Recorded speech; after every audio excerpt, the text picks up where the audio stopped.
Good morning, everyone. So, in the previous class, we have talked about the convective flow. In the convective flow, we just considered the velocity of the particles, of the fluid particles, but not considering any kind of forces acting on that. In dynamics of flow, we will consider what are the forces are acting on a fluid particle with the aid of the velocity. So, we have Newton's law of motion or equation of motion. We consider Newton's law of motion, that is nothing but the second law. The second law, we know force equal to mass into acceleration in the direction of application of the force. So if we consider that direction is x, m is the mass of the body, is the acceleration in the direction of x, that is force equal to mass into acceleration. So in fluid flow, there are different forces are present and that affects the velocity of the fluid and other properties. So in that, so if we consider the forces, number one is body force, number two is surface force. So when we're talking about the body force, that body force means what are the forces acting inside the body, or that is the property of the body or the fluid. As well as when you talk about the surface force, that is somehow property of the fluid and some are not property of the fluid but acting only on the surface, not on the body. Okay, so if we consider or if we just name the force, so as per the name, first one is your gravity force. Okay, force due to gravitational acceleration, that is F. Number two, second one is pressure force, Fp. Number three, that is your force due to viscosity. Force due to viscosity, or we can say it as viscous force. That is we consider as Fv. Number four is your force due to turbulence. Force due to turbulence. That is nothing but Ft. Number five, we have the force due to compressibility. Force due to compressibility. Okay. So that is compressibility force. That is nothing but the Fs. If we add up all the number of 5 forces, we will get in any direction. If we consider x, in the direction of x, F is equal to addition of all the forces, that is Fg, Fp plus Fv plus Ft plus Fc, which is considering all the forces. Okay. So in that case, so we'll see that is the total force acting on a fluid particle. Okay. Now, if we consider number one or as A, that is fluid is incompressible, that is rho equal to constant. So in that case, that the force incorporated with the compressibility, that is Fc becomes 0. So we'll get Fx equal to Fg plus Fp plus Fv and Ft. So that becomes Reynolds equation. Now the question is, if it is Reynolds equation, how you can say it is a Reynolds equation? If we say Reynolds equation, so I am writing down here, Reynolds equation is nothing but rho v d by mu. So we have the rho, density of the liquid, that is regarded as constant. So if it is constant, there is no compressibility force, so we can use the density over here. B is the velocity we have, D is the diameter of the pipe we have the conduit. So in this case, so we have the Reynolds number as inertia force by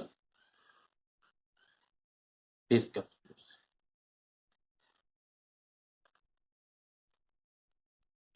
So we have viscous force over here, AP we have inertia force. In the inertia, we're just considering that inertia force is the ability of the body to move in a straight line or even at its static position when there is no forces applied. Still, if we consider a body like this, consider this body is not moving, okay, but still the mass is there, so there will be surely Fg, gravitational force, as well as on this body due to atmosphere there is Fp. So when you consider Reynolds number, you just continue our inertia, that is pressure force is there and gravitational force is there. So there is a combined effect which will affect the inertia of the body. Okay, so we proceed further. So I think Reynolds equation, how you get the Reynolds equation in this part is clear. Again, if we consider or if we remove the turbulent force, okay, if we remove the turbulent force, what will happen? So we have Fx equal to turbulent force is negligible, so Fg, that in the direction of x, we have Fp, that is a pressure force in the direction of x, as well as we have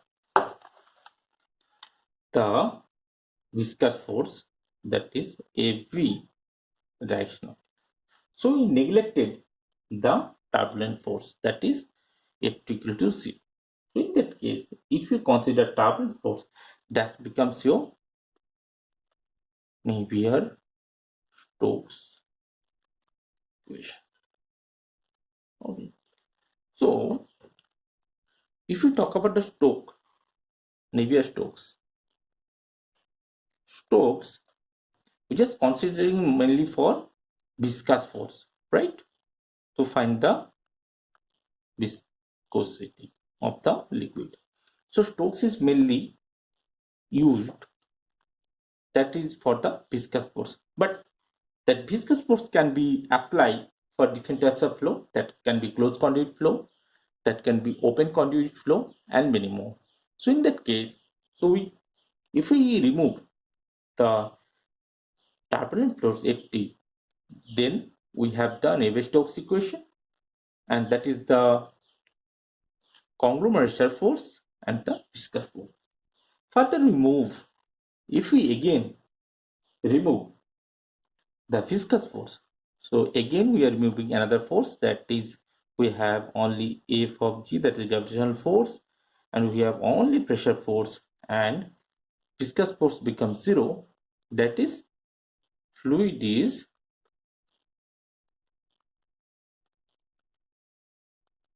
inviscid, that is there is no viscous force over there. So in that it becomes Euler's equation.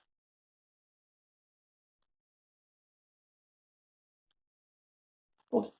Now when you reach by Euler's equation, so we have to prove with the Euler's equation of motion.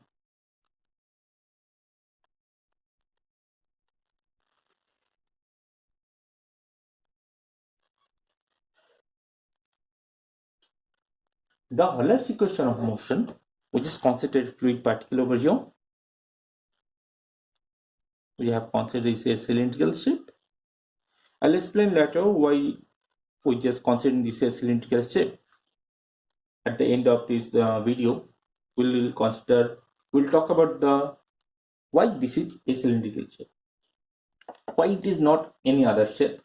Okay, fine. So this element, the distance we just consider ds, that pressure force, we know P equal to F by A. So pressure force equal to P into A. If you consider small elementary area, that is dA. Similarly, on this liquid, we have another force at the top, that is P. Due to this distance, there will be change in pressure del P by del S, as well as there will be exact differentiation del S for the distance into area remains constant D. Okay, so here we just consider the angle as theta. So we just proceed further.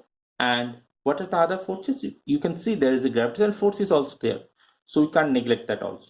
So you just consider the gravitational force over here, that at this point, gravitational force is how much? That is mass into acceleration, that mass into acceleration. We can consider as A. Okay. Or we can write it like as, instead of M, we can write rho S for the gravitational acceleration G, rho G, that is the weight of the body. And what is the area or the volume we have? We have the area as dA and length as ds. So we have the volume as dA into ds. If somebody having difficulty to find out this how it comes, so rho equal to mass per unit volume. So we need the mass. So in that case, m equal to rho into v. Okay. So volume, how to get the volume? That is area into, that is the distance or the depth. Okay. So rho into dA into ds. So in this, consider the force. Force is mass into acceleration. Again, force equal to mass into acceleration. In this case, this is gravitational acceleration, m into g. So instead of m, we're just putting rho into dA into ds into that g will be over here. Okay. Now, if you consider that how much pressure force is applied, or what is the total force applied on the body, and what are the other things that will be there. Okay. So just consider total force over here. That is, we have this one into dA into ds, we have this one, and we have this gravitational. So we have P into dA, that is upward direction. I just put in the direction. Okay, plus P plus del P by del S into ds into dA, that is downward direction. So that is the algebraic sum. We're not putting any sign change, but we're just putting the direction, as well as we're just adding the gravitational force over here, that is rho into g into dA into ds. And for the theta component, we have the cos theta over here. Okay. So that becomes 0. That's also true. Now, in this case, so downward force is considered as negative. We're just doing that.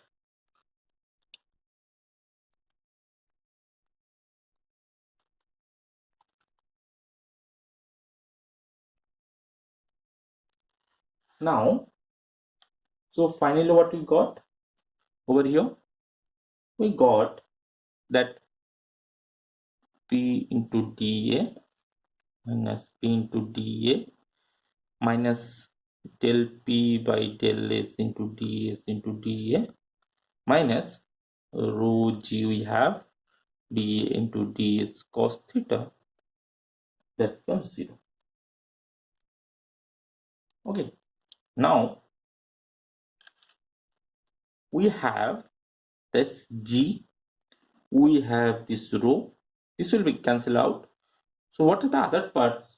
We have to consider what are the consequences are happening over there. Okay, so for that if we consider as acceleration a is, that is nothing but the change in the velocity, that is dv by dt. Okay, as all we have taken only one direction, so we have put the exact differentiation with the time. Okay, so as well as is the function of space and time or distance and time, so we can consider as del b by del s into del s by del t plus del b by del t. So this differentiation with respect to space and this differentiation with respect to time or t. Okay. So again del s by del t, that becomes your v velocity. So we can write v into del b by del s plus del p by del t. So this is our final equation for the acceleration. Okay, now if the flow is steady, the condition applied, the flow is steady. So we have already considered earlier in the kinematics of flow chapter that if the flow is steady, that there is no change with respect to time. So del b by del t part becomes 0. So we have the final equation as a is equal to b into del b by del s. Okay, so we proceed further. So we have the previous equation. We have minus del p by del s into ds into dA minus rho g into dA into ds. Cos theta we have equal to the total acceleration rho g into, sorry, that will be rho into dA into ds into del p by del s. So why these terms suddenly appear? This is not suddenly appeared. Actually, when a particle try to move, so we have some forces acting over here, we have some forces acting over here. If this particle want to move, so from here to here, so in that case, what we have to do, that the pushing force or the accelerating force, that will be more compared to the downward force. Then only this particle will move. So in that case, we just consider the acceleration of the particle as del b by del s, and we just consider what are the forces acting over it, and if there is a acceleration of the particle, so in that case, how much force is needed to accelerate the particle. Okay, so we have dA ds in common, so removing that part, finally we get del p by del s plus rho g cos theta equal to del A by del S got cancelled, rho into del B by del S. Again, if we divide by rho, we'll get, sorry, this will be minus, and that's also negative. So if we take all the terms in the right hand side, we'll get del P by del S plus rho G cos theta plus rho into del B by del S equal to 0. So divide by rho, we'll get del P by rho del S plus G cos theta plus del P by del S equal to 0. Okay, now if we consider this theta part into some other terms, or in terms of length, we have this length that is ds. Okay, that is ds, right? You have the ds over here. We have the angle theta over here.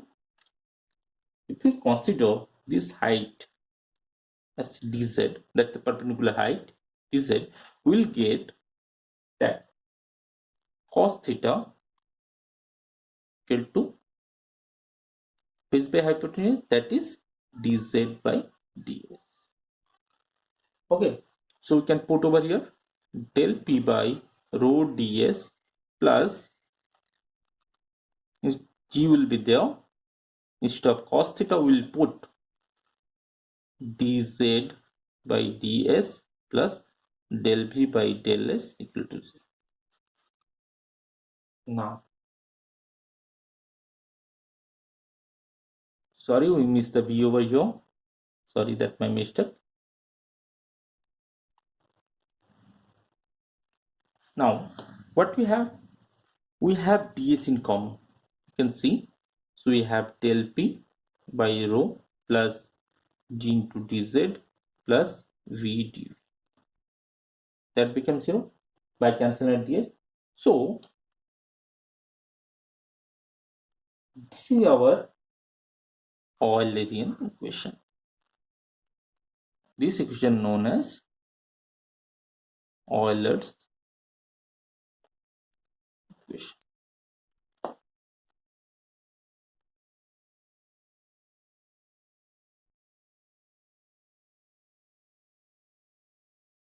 In today's class, we have discussed about the dynamics of flow, what are the forces acting on the fluid particle, and we have derived the Euler's equation.